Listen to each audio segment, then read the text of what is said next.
Good evening, ladies and gentlemen. Good evening, everyone. How are we doing this beautiful Wednesday, the first Wednesday in the month of November?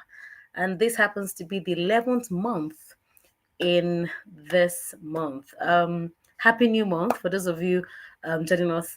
I mean, again, this, like I said before, this is the first Wednesday of the month. I believe that we're doing really well. This is the Find Your Voice and Own Your Space series where business professionals, business leaders, they have conversations, we discuss how they've been able to find their voice and how they are currently owning their spaces in their different spheres of influence. Last week, we had quite an insightful conversation with the one and only Tuluokwe Kolade T Code, who is playing a very big role in the voice acting industry, and we navigated the impact of leadership, passion, and legacy, looking beyond yourself, knowing that yes, even though I know what to get from every other person, but how can I make this industry not serve only me, but other people, not only in my home country, but in Africa as a continent, being able to cater to voiceover artists in Nigeria and Africa at large. Now, today, we're going to take a very quick move to the creative industry in the space of communications and public speaking. And it's really beautiful because I met this particular gentleman about a year ago. Amazing, amazing human being. Like his presence, his stance, the kind of conversations that we've had to share. He's quite an excellent person. And he's also my brother in Christ. Yeah, he's my sibling in Christ. Yeah, we are children of Heroin Salvation Church International. Whoop whoop. Anyways, it's my pleasure and delight to bring up my friend, my brother, my colleague in the public speaking space. We're going to, look into how you can command rooms and how he's able to shuttle between being a public speaker, a master of ceremony, and also a brand communications executive because he also happens to play as a brand communicator in the real estate industry. Ladies and gentlemen, Izik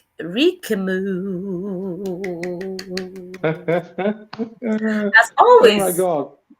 my Thank you guests, so much for they having always me. plan me on this show. They just go and look fine Oh. and come and show up. I don't slack. I always bring up guests that You, always look paying. Do you understand me now? look at the way I'm blushing already. But thank you so much for having me, Lady Jade. Or should I say Jade Sola. Thank you so much for having me on your show, Finding Your Voice. Thank you so Yeah. much. I'm elated. I'm glad, and thank you for doing this with me. It's beautiful to see young people, being able to find their voice because some 10, 15 years ago, this was not like it was really sketchy. It was really True, it sketchy. But was. 15 years after, we have people having actual careers, and being a copy master of ceremonies, being a brand and communications strategist. It's a big deal, especially in the terrain that we have to play today. So, when did all of this start? I mean, somewhere at the back of my mind, my default would be you were that child that couldn't stop talking. You were that child that when they're saying names of noisemaker, they write Isaac times 10, Isaac times 100. He cannot keep quiet. Is he talking, talking? I want to believe that you're one of those children that in your report card will say he talks too much. Allow my Yasaba. Okay, what was that? What the heck? So, What was so that? that is the phrase from a popular Nollywood movie. I think that movie should be like 10 years now. Wow. It was a fictional story of a goddess that you have to go and suck a very enlarged Ooh. bulbs to get money. Oh So that's wow. Alawanya Saba. So it traded for a while in Delta State. Okay. But very far from it, right? I wasn't one of those kids that was always talking. Mhm. But I think now I am proud of it. So back Hmm. then when I was growing up, I wasn't so proud that I was a preacher's kid, or that I'm still a preacher's kid. I come from a family of Don't priests. worry. So my father, my mother, my brothers are pastors. I And can then people relate. always ask me, why are you not a pastor? I'm like, oh, God did not. ringing my phone, It's not a you know. conference call. It's an But individual call. yeah, it's not a conference call. So from primary school days, Mm-hmm. right? I was very intelligent kid, no doubt about that. But I wasn't so very self-expressive. Mm, I wasn't shy. I wasn't timid. Neither was I well put together. mm. No, I wasn't either. But I was just somewhere in between. We read the news on the assembly, and that was just it Wow. for primary school. Secondary school, I loved to participate in the arts, but I was a science student. So people don't really know that. Pure science student, but I love to participate in the arts. And my love for literature and theater was just there, growing, and it was so beautiful. But journeying into the university, when I started to take a hold of my life, Mm, now I will clearly say that my life started critically as a fashion model. That was where my life started from. Yes, I modeled. Yes, I did beauty pageants. I did the runways. I did the editorials. I never knew I was even going to be a presenter. Or I was going to talk for a living mm, and earn money by being a talker. I never had that intention.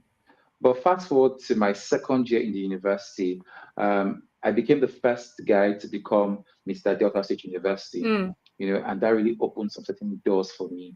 But fast forward to my second year in university, they wanted to do my handover pageant, mm, but they wanted someone that was very eloquent, articulate, that could speak well, because I was schooling in an environment whereby pidgin English, how far I they be, was the order of the day.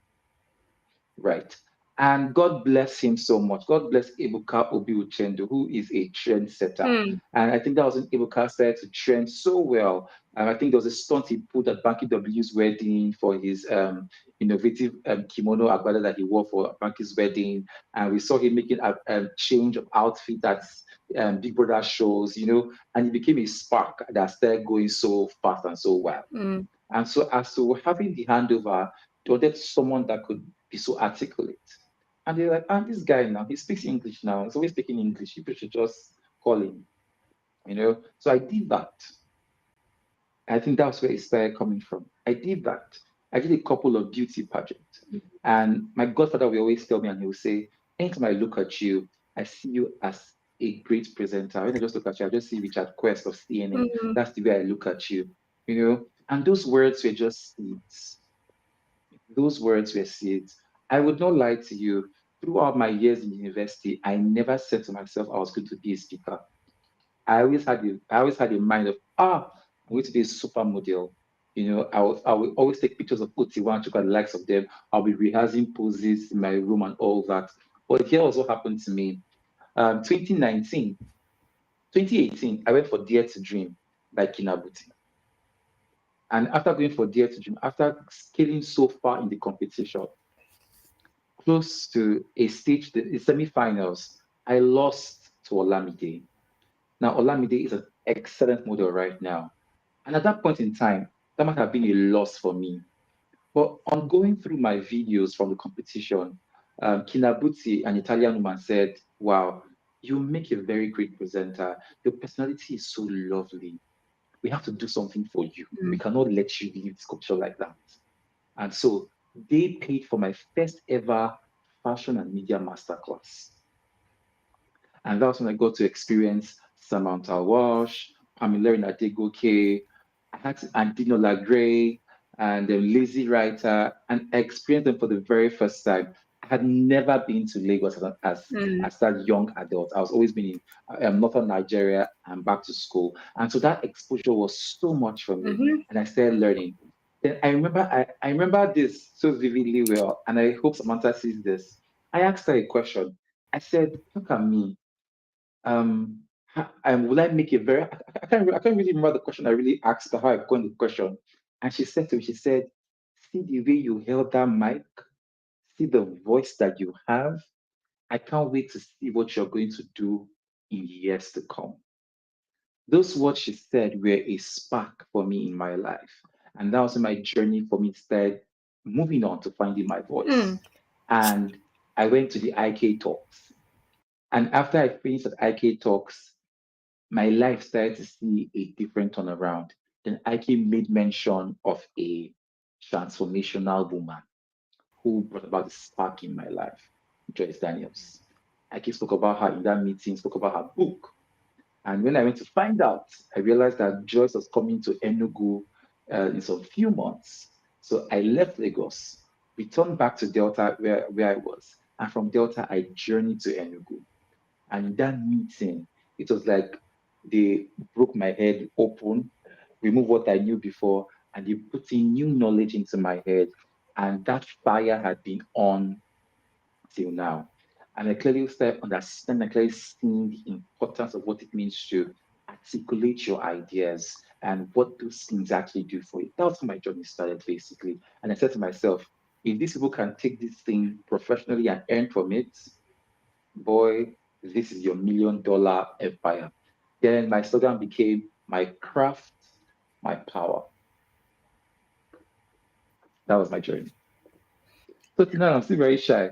So outside my job, I am just, I'm at home sitting down, watching Netflix and chilling or reading a book. But I am not so, I'm only expressive around people that I find very comfortable, people I can call home.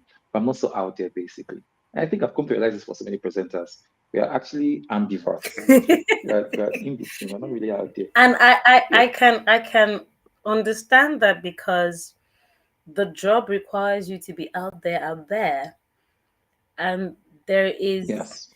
you almost have like a bipolar kind of personality where you're like, yay, and then when you're in your house, you're like, please, you people.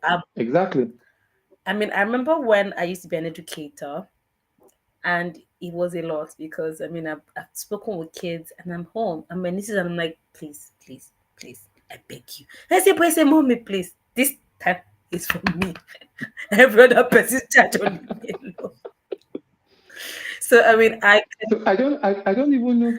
you're Yes. gonna say something. Go ahead. Go ahead. I mean, Yes. So I don't even know if this happens. I could I don't know why it relate. happens, but go on. I mean, I could really I really understand because I remember when I used to also work in radio, and I used to run children's shows. Right, when I'm done with all of that, I want to be in my house under my blanket, Exactly. sipping whatever tea or Exactly. juice, whatever. That is the point. And somebody will now think that you are the life of the party. No, if you pay us to be, we will be. If you pay me to be the life of Do the you know the party, right answer? excuse me, I'm gonna turn the party inside Money out. brings out the other side. Do you understand? Pay me first and see if I wanna be life of the. So most times, if I am not working at an event Mm, and I attend the event, honestly, sometimes I feel like the ground should open and let me enter when I walk into the event no space. way. So if I'm working at an event, I feel like a god of the arena. Oh, my stunning outfit, my presence, I will deliver. In fact, just last weekend, my dad called me and was like, "Oh, I want you to go out do to an event with me." I said, "Dad, I don't like going for events." He was like, "Please come along with me." And I dressed up. I got to the event a bit late. See, when I just moved in, I just felt people's eyes looking at me. I said, "Oh no, can I just go into the ground?" And when I got to my dad, my father was like, "Why are you shy? You used to MC event. Don't you used to MC event? Why are you shy?" I'm like, "You people don't understand though, because it's a different ball game. If I'm holding the microphone now, I have authority. True. But here now, without the mic, I don't have authority. But Mm. it's just what it is, basically." Wow, that's really amazing. Now, before you went into your superpower of your voice being your power, have there been any moments where you had to experience stage fright? Means for someone that Oh, doesn't for someone that doesn't really that you know what, even though I really do love you, but let me just but I mean, is there any moment that you've had to experience it? And just before you answer the question, by the way, we are live on LinkedIn and YouTube. We are live on LinkedIn at Jade Solade and on YouTube at Lady Jade Global, and we have some really quick comments on YouTube from my friend and my sister Miriam Maego. She's really following the conversation, and she's giving us all the energy and the laugh in the comment section. Thank you so much, thank you so much, Oroluwa. Maria. Miriam. Thank you so much. Yeah. So over to you, having to deal with stage fright and how you've had to overcome it. So, is there ever a time we don't deal with stage fright? there's never a time we don't deal with stage fright. There's just never a time. But one of the experiences that I remember, I have like three experiences that rings in my head all the time.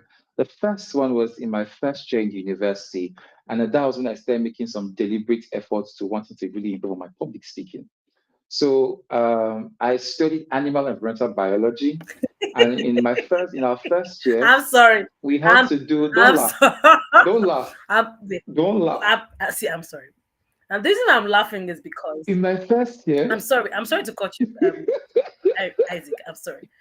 But the reason I'm laughing is because I have yeah, observed that most master's ceremonies, majority of us, have nothing to do with mass communication.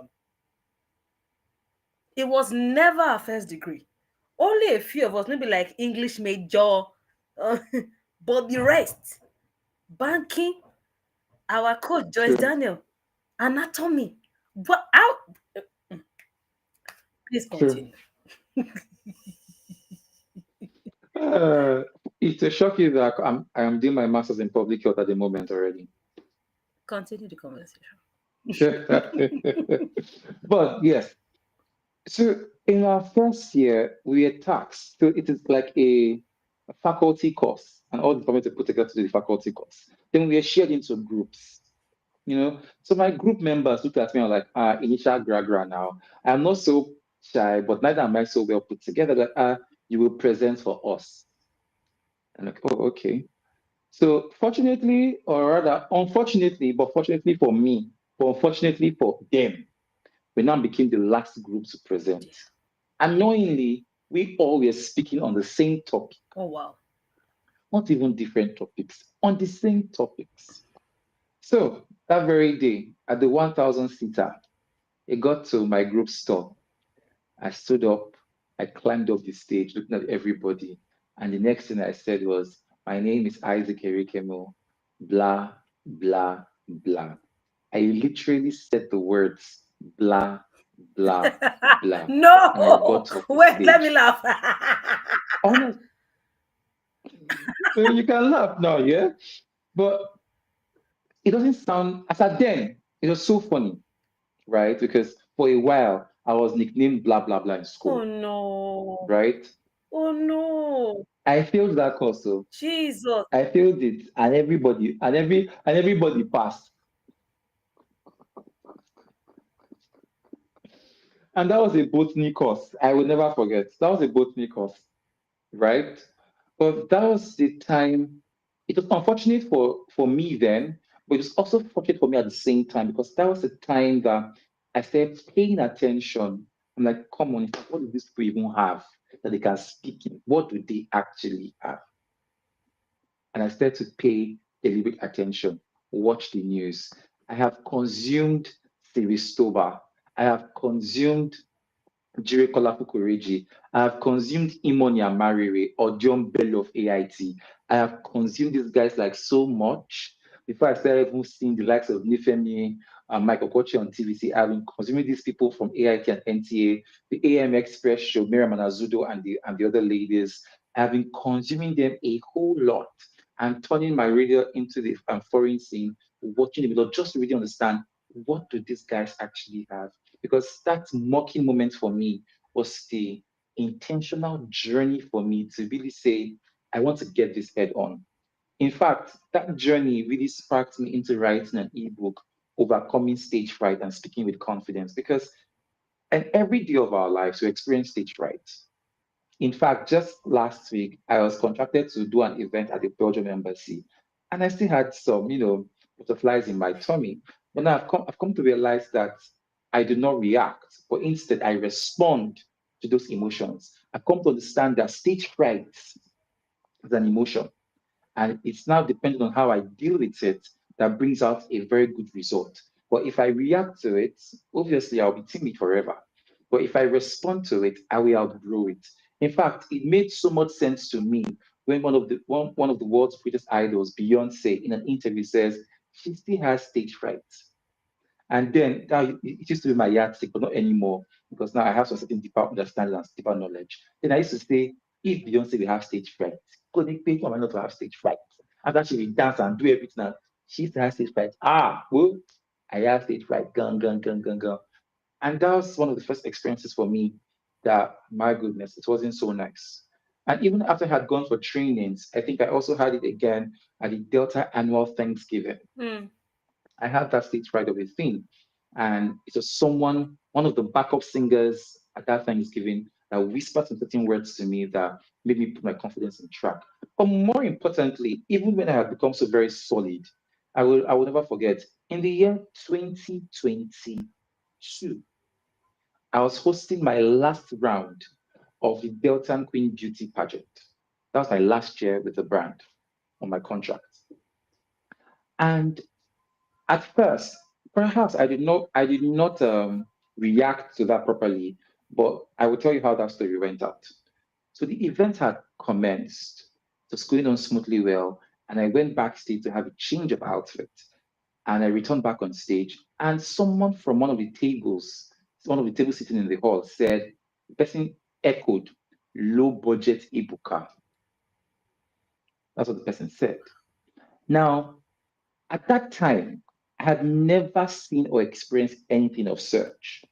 And for the very first time, me hosting a beauty pageant, I know my lines. I know my onions with beauty because I have done it before. And coming to host a beauty pageant for the very first time in years, I stuttered delivering my lines when I heard that. Now the guy did it the second time, he did it the third time, and he threw me off balance No. because the hall wasn't noisy. Everyone in the hall could hear low budget Ibuka. At that point in time, I felt slighted. I took a break from the stage, told the DJ to play music for me to go backstage and gather myself together again. My dear, I came back again. I heard it low budget Ebuka and it rang in my head. My legs were shaking, my hands were shaking. And at that point in time, there were so many mixed feelings coming through my head. Is it that I'm not doing something correct? Is it that I'm doing something wrong? Is it that I am extruding too much of this particular person? I am not being real. I'm not being original at that point in time. And the fifth time, when the guy will do it again, that was when I summoned some courage to address him. Now, I will never forget my exact words I used in addressing him. And let me quote it again. I had to pause the DJ. And I said, DJ, please hold on. And I said, I expect such gutter behavior in quotes from people who are the regular seat. But today it is so clear that you have bought a table of 3 million naira and you still lack some courtesy to be prim and proper in a public gathering. Now, for the record, my name is Isaac Erikemu. And if for the umpteenth time you will echo that phrase again, I would ask the bouncers to walk you out of this hall. I don't know where that strength came from, but the moment I said it, the entire hall arose in serious clap, a serious clapping ovation.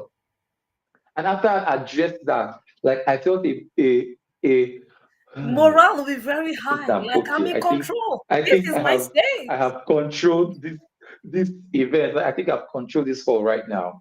But years passed, and I was discussing this same scenario with a friend, and my friend said he took it so seriously. As I then someone called you Ibuka, you should have been grateful now. The person was seeing Ibuka, but not Ibuka in his full glory. So my friend was like, yeah, I should have taken it so very lightly. I'm like, my guy, at that point in time, it didn't come to me as a compliment. It came to me as a dent. And man, it shook me off balance. Hmm. So I still say it, even the very best of us experiences stage fright. But what we do at that point in time is a game changer. Wow. Isaac, I am blown. This is a masterclass on how to give a comeback.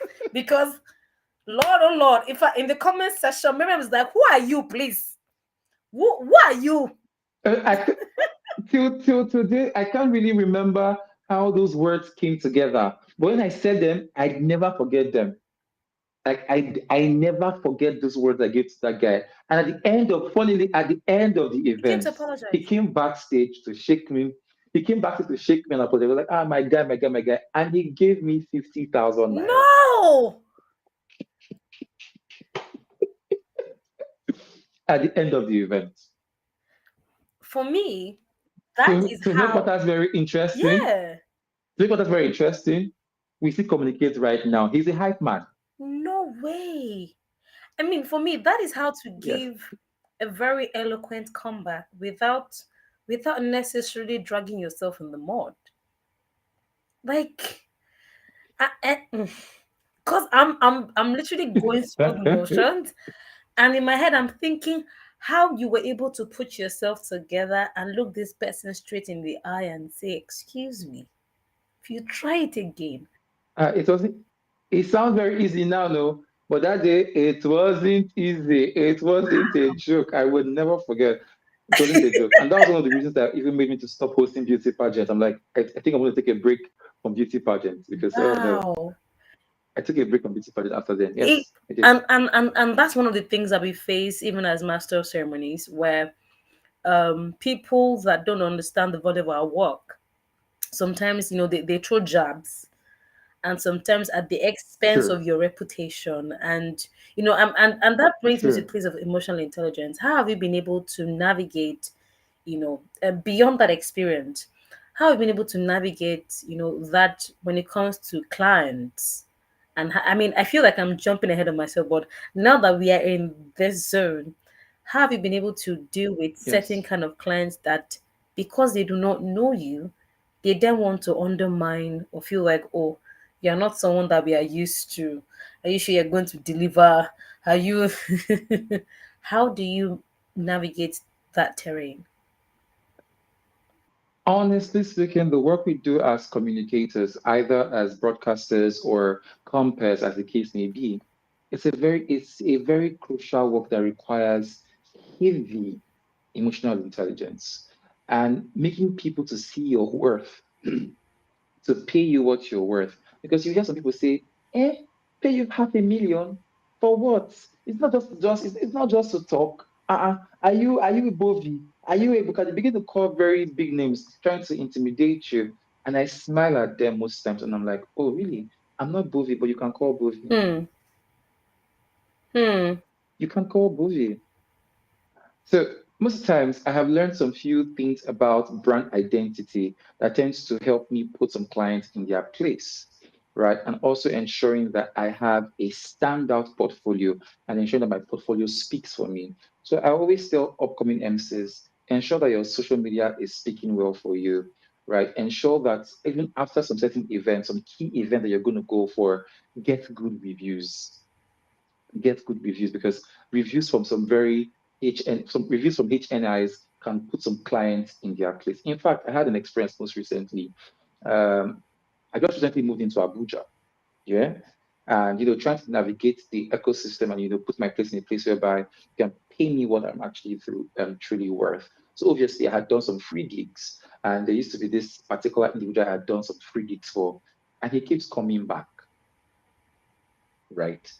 And menial money. And so this year, I smiled and said, never again. Never will it happen again. And when he came, I sent him my rate card. I said, this is my rate card, but your family and friend, I can give you this amount of discounts. And he complained and he shrugged it off. And I said, okay, fine, no problem. And when he came back, I said, sorry, I can't do your event anymore. But I said it in the most very polite way.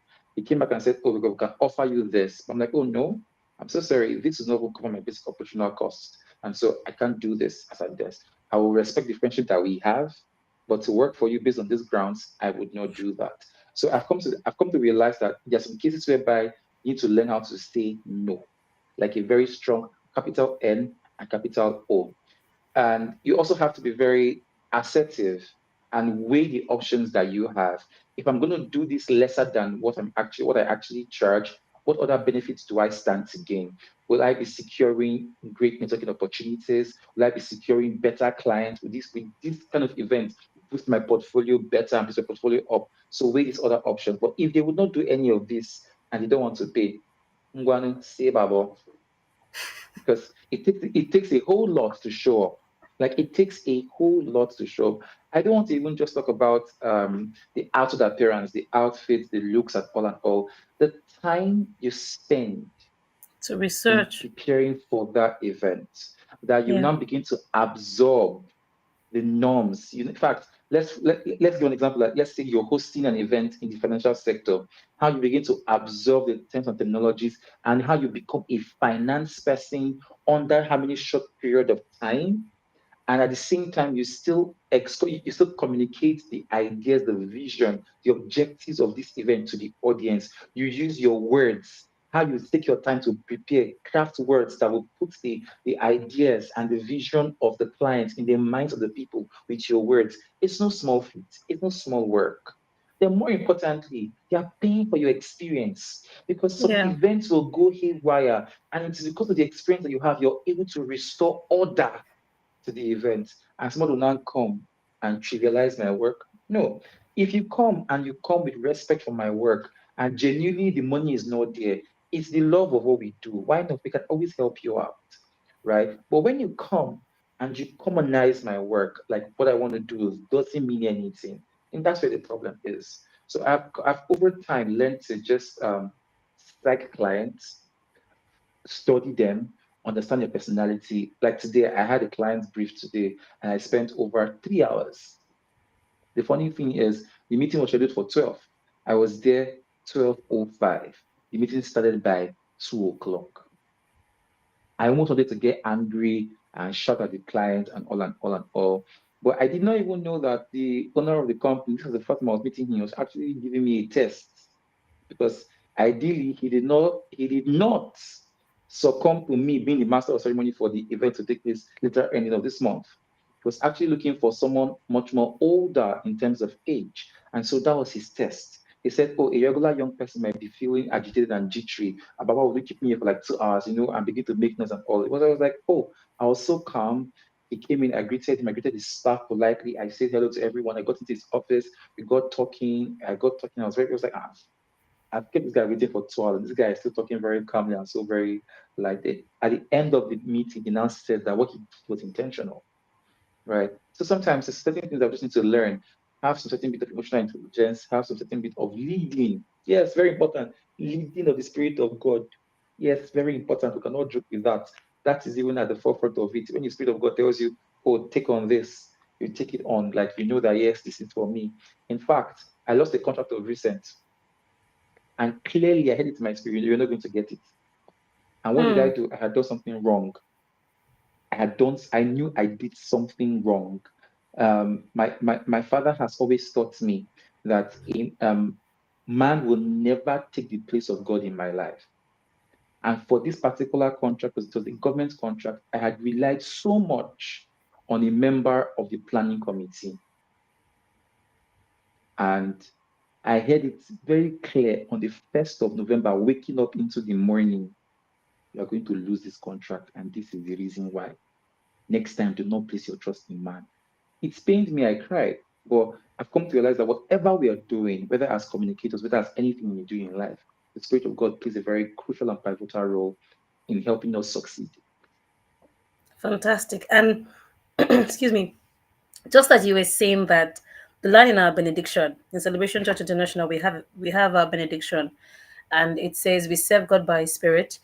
We boast in Christ Jesus. We put no confidence in the flesh." And that, as you were speaking, that was a line that um, became really strong in my mind, and I honestly can relate because I understand that there are times where God would you there's and sometimes it's just in how you sense it. You feel uncomfortable taking on some jobs where you're like, no, I should be able to ask for this, or you feel a certain type of restraint. You're like, I don't feel like I should be in this. I don't feel like I should work. I don't. There's a bit of hesitation. There's a fear. There's an also you're wondering, God, what's going on? Why do I feel like this? What's So I completely can relate with all of these expressions that you said, and it's very very important that even as master of ceremonies, beyond putting ourselves out there, we need to trust in God. We need to believe in God and know that God is the one that opens the door. I remember speaking to So, a colleague of ours, and I was like, babe, how are you getting all these gigs? And she was like, that God is my payer. And my mind, I'm like, I don't understand. Shit, I did not pay God to be PR Fini. you see the statement. Who? This statement can make you cry because you know you begin to ask God, God, what have I done wrong? God, is it that God, what have I? You will put cap and be like, God, what have I done wrong? You Give me more actually remove shame. God, look me now. God, shine your torchlight on me now. Because why is it that God, am I not existing? Then you begin to ask yourself that is it that I'm not good enough? Is it Kate, that am you I not don't your like child again? me? Ah, but God is God because if you begin to check what He has done for you still tell Him thank you. My I God. mean, that is very very correct. Which is why scripture says that you do not remember the former things. Just focus on the Mm, goodness of God. Now, um, being a brand communication strategist, I understand that it involves telling stories in such a way that captures the heart of your prospective client, and you play in a highly competitive industry, which is the real estate industry. And I understand that the knowledge and the expertise that you've gained as a communicator, as a master of ceremonies, as a public speaker would also help. But how are you able to play such roles, smoothly without one affecting the other? Because one moment you're what? talking real estate, deed of this, deed of that, this acre, this hectare, this duplex, this story building, this off plan, this not plan. This because I've also played in that industry, and I know how intense it could be, because there are also other related industries that are vying for the same clients that you're vying for the True, market share that you want to take true, hold of. And true. understanding the city where you play in, sometimes the event that we met last year, you could hear the number of m's that people were just, you you know, Yeah, yeah, you know. And true. they're like, Uh, and you're like, oh my god, how can I get these same people? And again, there's also the place of the number of people that you bring in. You also get your commission aside your salary. So how are you able to balance all of this side by side, being a public speaker and a corporate communicator quite, and a quite, corporate quite a sorry? very interesting one. Quite a very interesting one because first, I love my job, right? In fact, just today, I had a sober reflection, and I said, like, God, I'm so very grateful for the gift of oratory. I am very grateful for it because it's no small feat. I'm able to express myself, articulate my ideas, and still help people convey their objectives with my words encrusted in people's minds. It's no small feat. So before I came into real estate, I was in the development sector, right? Mm, I was working as a comms executive in the development sector. And towards the end of last year, I said, I want to take on something new. I have worked for quite a number of brands as a development communications expert, from MacArthur Foundation to Gallup, just a couple of them. I'm like, I think I want to try something new, something challenging, something that is going to scare me, it's going to take me out of small thinking. And a few months down the line, a few months into the new year, my friend came and said, "Oh, hi, Isaac. Come and model for my company." That's how it came. Oh, we need you to just mm, shoot some ads for us. We want to use you for billboards and flyers and all and all. I'm like, oh, interesting. That's game. How much was the numbers? What are we talking about? The numbers we're talking about. And I was like, okay, these are the numbers. And we came to an agreement. And after we did that, in process of having conversations and sharing insights, the next thing was like, have fun, my guy. Come and partner with me now and just become my head of comms and partnerships. Since you really understand this comms thing, or you really understand this particular thing, even. And I was like, okay, can I think about it? mm. And trying to think about it, I'm like, you told yourself you want to do something new, and now it's Something thrown new. to you on a platter of gold, thrown to you on a platter of gold, and you're not doing that. So I had to ensure that you structure a contract that is flexible for me. I understand how my job as master of ceremony can be, and I really understand how the ember months can be for a master of ceremony. So Yeah. we have a structure in such a way that, oh, I mustn't come to the office, right? So I can still have time to do other things, but I can do my deliverables. I work very closely with my team members to ensure that things are being carried out, right? But at the core of it, you find to see that there is a string attaching all the jobs, either as a master of ceremony, either as a radio or TV host, or as a podcast host, or as a commission executive. And at the core of it is storytelling. Hmm. And after doing our due diligence, just as a master of ceremony, you need to understand the audience you're going to speak to host an event. It's the same thing I also need to understand here working in real estate. Who are our target audience? What is the language of my target audience? What are the demographics of my target audience? How do I connect to them? And this is then Ariwa. And I know for a certainty, Ariwa people, they are attracted to Ariwa people. They are attracted to, oh, he looks like money. So we can be able to give him 1 billion naira. Or he looks like this, and we can be able to give him our this. In fact, I have had the most randoms of meetings give me the most profiting and juiciest partnerships. And it's just so funny how it works. So now when somebody asks me, oh, hi, what do you do? I tell you, oh, I work at the intersection of media, corporate communications, and real estate. I help brands communicate effectively on stage and on screen. And that's how I get the attention of people. Oh, how do you couple media, corporate communication, and real estate? They want to know, they are intrigued. And I tell you story of my life. Then from my story of my life, I will now tell you why you need to have a property as an investment. Then I now begin to go for the after psyche. You're like, you want to buy and build house, you want to buy and flip, or you want to, so I will find a way to chip into the conversation. And in no time, we are signing papers, we are signing this. In fact, just today, I spent 2 hours talking to two women, and their 60 million naira came in, just jokingly, like jokingly, a promo offer. And the funny, what I've come to realize here is in this terrain is never underestimate anybody. Mm-hmm. Who is going to give you 100 million, 200 million?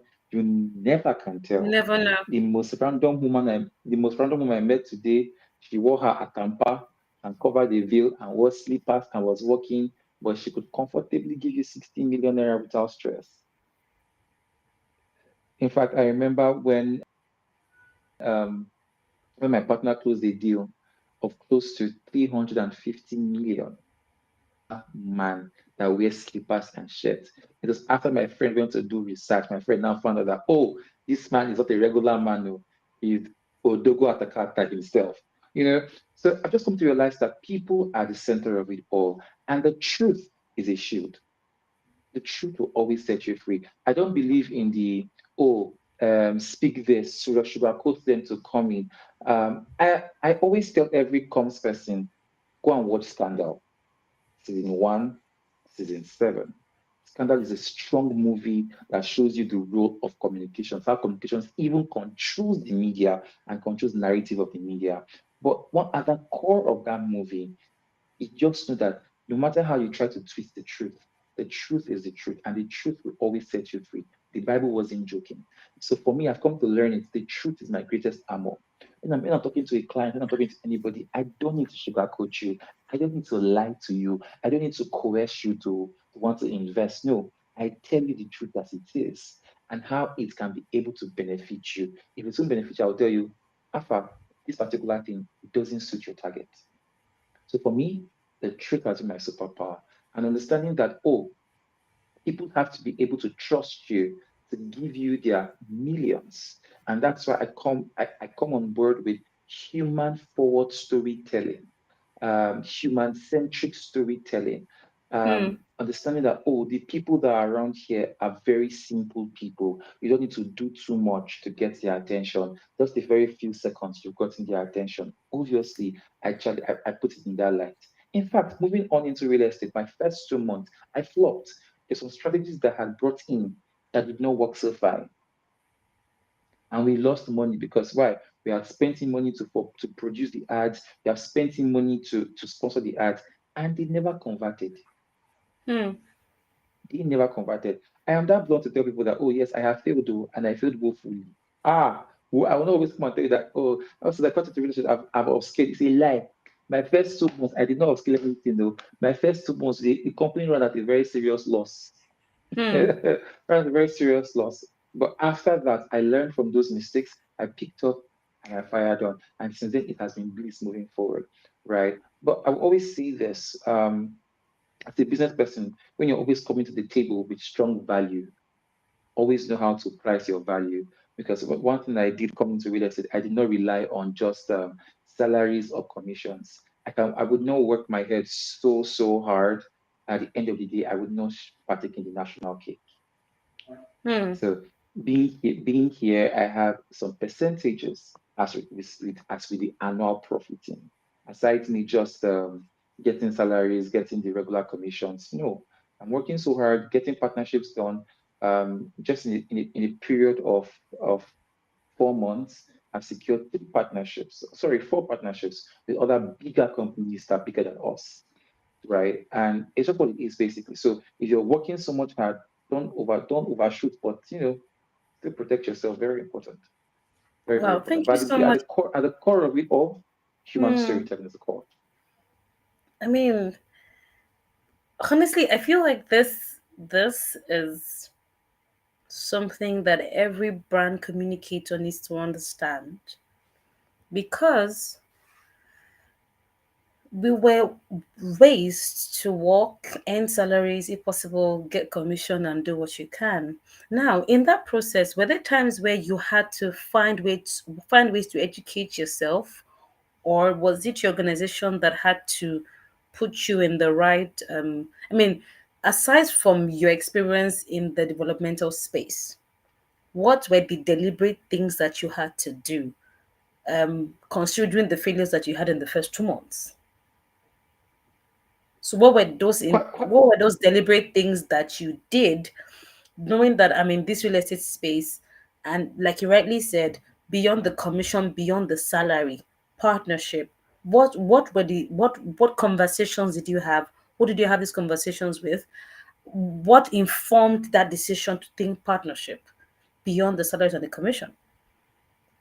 Okay, so in my time in development sector, I worked for an American brand. And when I worked for an American brand, I got to realize that one of the strongest ways most foreign companies tend to make their staff loyal, they give them percentage of the profiting, aside salary and the likes of it all. But that doesn't work so much in Nigeria. Nigerians are very prone towards my own, my own, my own, my own. If a Nigerian has spent so much in your company, the next thing they want to do is they want to go and open theirs. And I learned from my dad so very quickly. My father is in FMCGs and agriculture, and it's supposed to be a family business. But apparently, my other brothers are pastors, and they're not even anywhere close to where we call home, right? And there's a staff that's working with us for more than 10 years. My father Hmm. calls me and said, "Oh, Alpha, this is the document. I'm giving you a percentage of the profiting, annual profiting. You have your commission base, you still collect salary. My father pays his house rent. My mother pays the school fees of his children. At the end of the month, my parents usually, that has been tradition for years, at the end of the month, they always give food stuff to all the staff. Now tell me why they will So leave the office. No, tell me why they will not dwell and they will tabernacle. not leave the office. So they can never leave the office. In Why fact, would in the they past with leave? my father, in fact, we don't see them as staff. We see them as family because Family. towards the end of the year, we will all sit down together, laugh, gist, and eat together. My mother and the female staff in the company will cook the food, and we'll all sit down together and eat it. So to us, whether Muslim, whether Christian, whether Kogi, whether Benue, in this place, we are passionate family. We don't know Hmm. whatever you're from. So I learned that partnership thing from my dad, right? Hmm. But in a few time, when I knew that I was going to go into real estate, there are 3 companies that came to mind that I started keenly observing. Bilad, Cosgrove, Brington Hammers. These are Nigerian brands, but they do not operate like the regular Nigerian real estate brands. They're not always in your faces, but they have massive investments in the city of Abuja. And I love their branding. I love their communication. So I started paying attention, keen attention. I was consuming YouTube videos. There's some people that I was consuming their videos like mad. Paul Fo is one person that I was consuming like mad. I bought books. I had to read because I've come to realize that one of the very what you don't know, you don't know. And as in our local palace, they will say, "Person we ask question, know the No, miss they road." lost. So I am never shy. I am never afraid to ask questions. In fact, Mm. I think I clearly asked you today, how does LinkedIn Live work? Yeah. I'm not go claim say I know. I'm not lie you. I will shall ask questions so that why? Person will ask question today. I will not falter tomorrow because why? When I ask today, I would know it today and I will know it for myself. So there are some people I quickly connected with. And thank God for LinkedIn. There are people that you can quickly connect to when you send them a very good DM, they want to open. And beautifully well. I think something that really helped me also was the network that I've been able to grow by being a master of ceremony. So I've been privileged to host key real estate events in Abuja. Mm. And being a master of ceremony puts you at the center stage. And so I've been Mm-hmm. at a space whereby so many people, as I then hosted this event, they thought I was in real estate. But at then, I was never in real estate, but I had connected with quite a number of them. And so when it was time for me to reach out to them and ask three questions, and what did I do? I didn't ask the questions directly. I'll be like, oh, sir, can I come to your office for a courtesy visit? They'll be like, oh, why not? Sure, come around. And I'm going there, I buy a bottle of wine. Mm. I buy a bottle of wine and I take it along. I know that the Hausa men don't take wine, so I get a box of well curated biscuit and chocolate and all that, and I take it along. So I came with this gift. Oh, they take the sit down, start having conversations, start talking, and I will ask my questions in the heat of that conversation, and I will get my answers. Hmm. So those are the things that I did. In fact, I know that I did. I still do. I still do. In fact, tomorrow I have a call scheduled with someone tomorrow who is connecting me with a real estate person in Accra, Ghana. I'm looking at how my company can get partnership in Accra, Ghana. And it's because of someone that I had met some weeks ago at a dinner party I went to MC. And it's like, oh, I work in real estate. Oh, really? Okay, come along, call my number. And we had conversation. Okay, I want to connect to this person. And that's how it works. So being a master of ceremony, I leverage the network I have and I still bring it over here into real estate. And at the core of it, I am never shy to ask questions. My friend, who is my partner, has been in real estate for more than 10 years. He has been in real estate since he was a student in university. So he had street knowledge, formal knowledge, gone to real estate school, gone to social person school, gone to learn. He has worked for quite reputable people and he has built an expertise. I am never shy to ask him a question. When I'm handling the Mm. client and the conversation is going south, I'm like, Ola, this is the problem I have. Tell me now. Hmm. So yes, I've consumed books, watched YouTube videos, asked questions, and go miss road. Wow. I'm blown away. I must say, I'm seriously blown away, and I really enjoy the the strength of your intentionality, understanding that, and having the mindset that it is the person who asks questions that doesn't get lost, and knowing that, and having that confidence, and knowing that when you ask questions, knowing how to grease the palm, not in a negative way, but in the place of recognizing honor, because it takes emotional intelligence to know that when you're going to, I mean, just like um um, um there's usually this banter. I can't say it verbatim, but they say that when you never go to the house of a king empty-handed. Empty-handed, yes. And every person, like when like he has mentioned earlier, never underestimating who people are, that they wear slippers doesn't mean that they are paupers. And that's what mistake Lagosians True. make a lot. That's besides the It's a different point. ballgame here Right. in Abuja. Do you get, because I mean, how I had a glimpse of that when I hosted that event that we first met.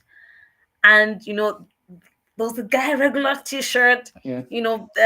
what's that thing, pound sandals, and he did some serious seven figures, eight figures. And I'm like, oh, oh, Yeah. daddy, daddy, stop My it. dear, And that is how they are. Oh. That is like, we see we that dress so much now. We didn't have we have wear cap, we have wear capstan now, we have gash up. Mm-mm.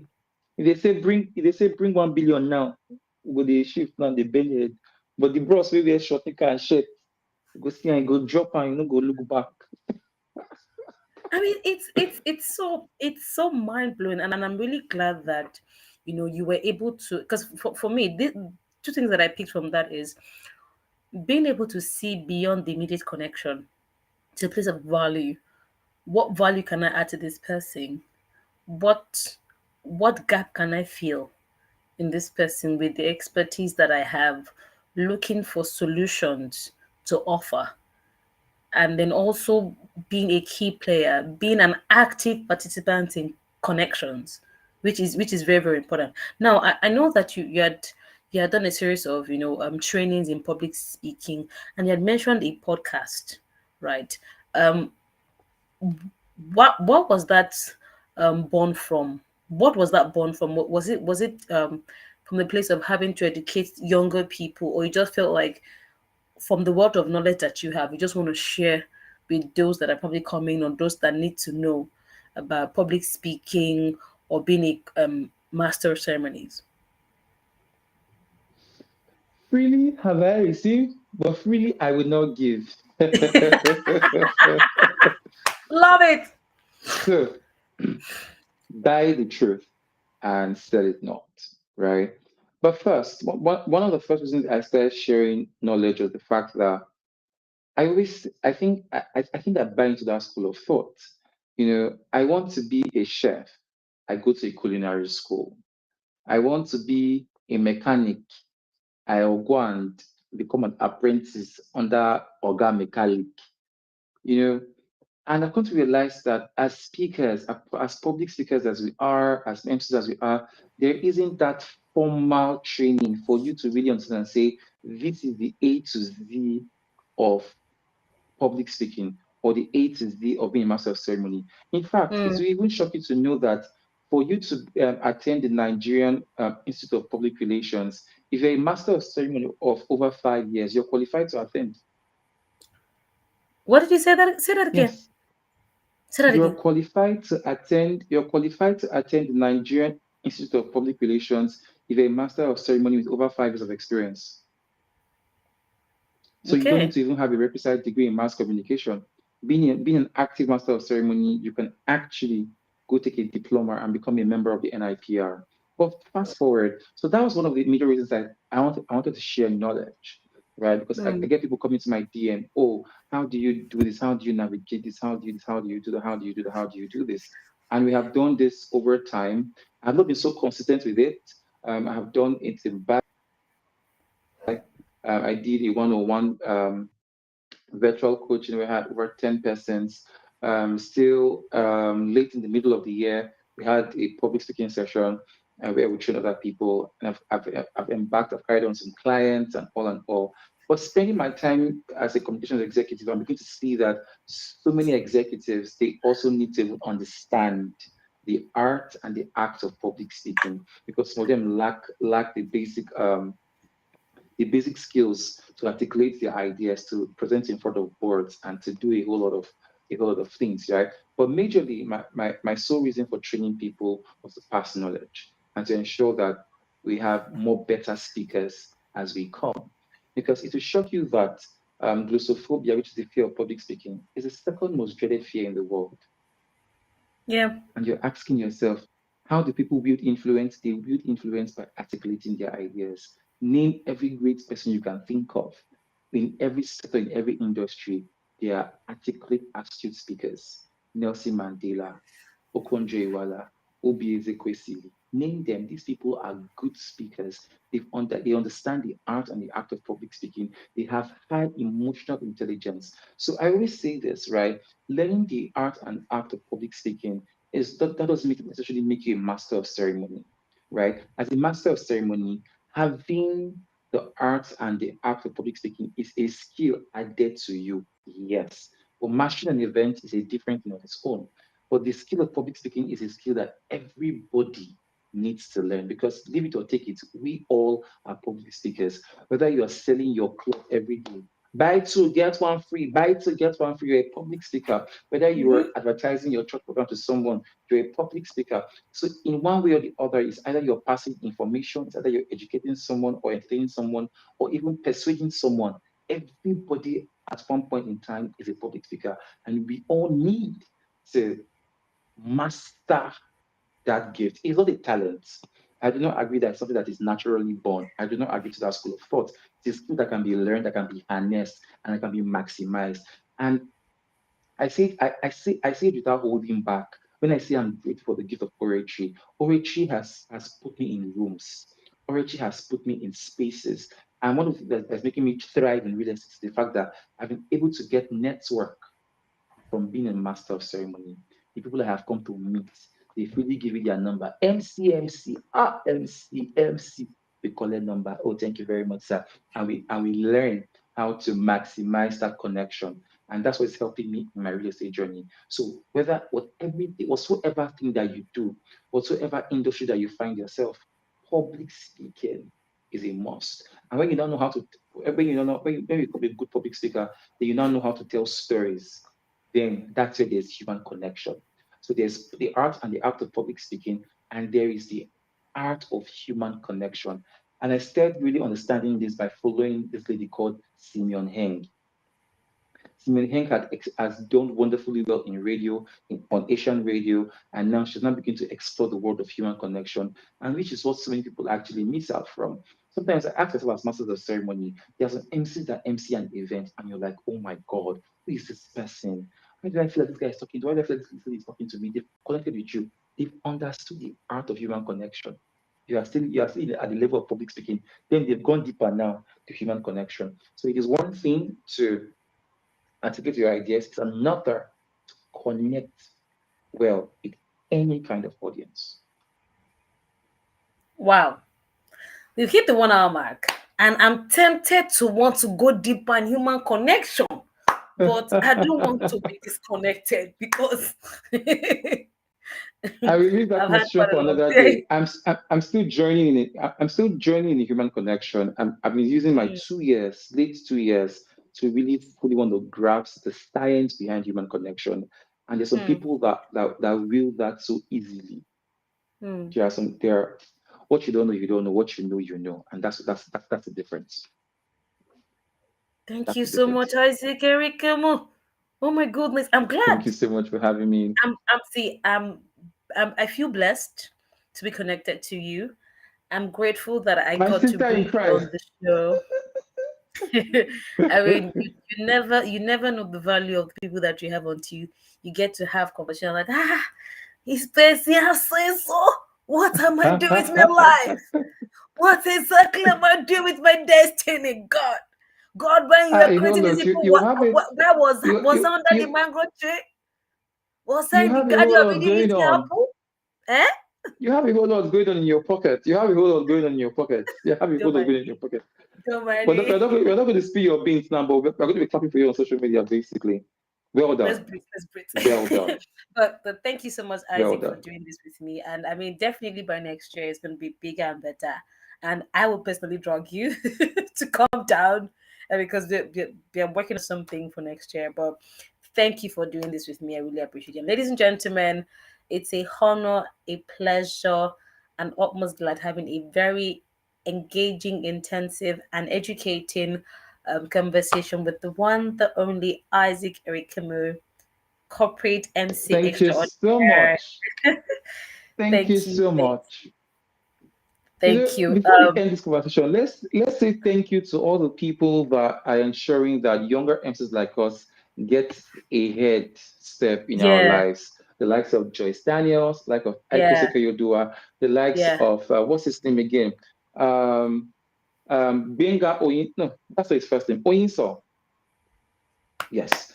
So yes, my time at TVC Communications, I learned a whole lot from TT Oyinso, and it was yeah. beautiful, really so Wow, beautiful. A very big fantastic, thank you to all the people who are paving the ways for younger ones like us to be fine. Thank you so much to all fantastic. of them. Thank you, Isaac, and thank you to all of our pay setters, the IKs of this world, the Joyce Daniels, the Mr. and Mrs. Oyinso. Thank you.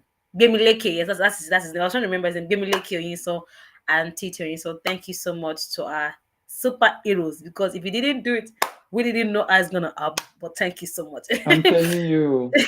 So thank you so much, All Isaac. right, thank you. It's a Have chilling a night here in the city of lovely Abuja. It's about to rain, but have fun and good night. good night. Stay safe. I might call you Stay later. safe. Let me wrap up the show Not a first. problem. Yeah. That's fine. All right, guys, there you have it. I mean, if I were you, I will come back to this replay and watch it again because this is a very, very immersive conversation. Once again, this is Find Your Voice and Own Your Space with Jade Sola Adeodun, aka Lady Jade Global. Till I come your way again next week for another amazing, robust conversation with the next voice. Bye for now.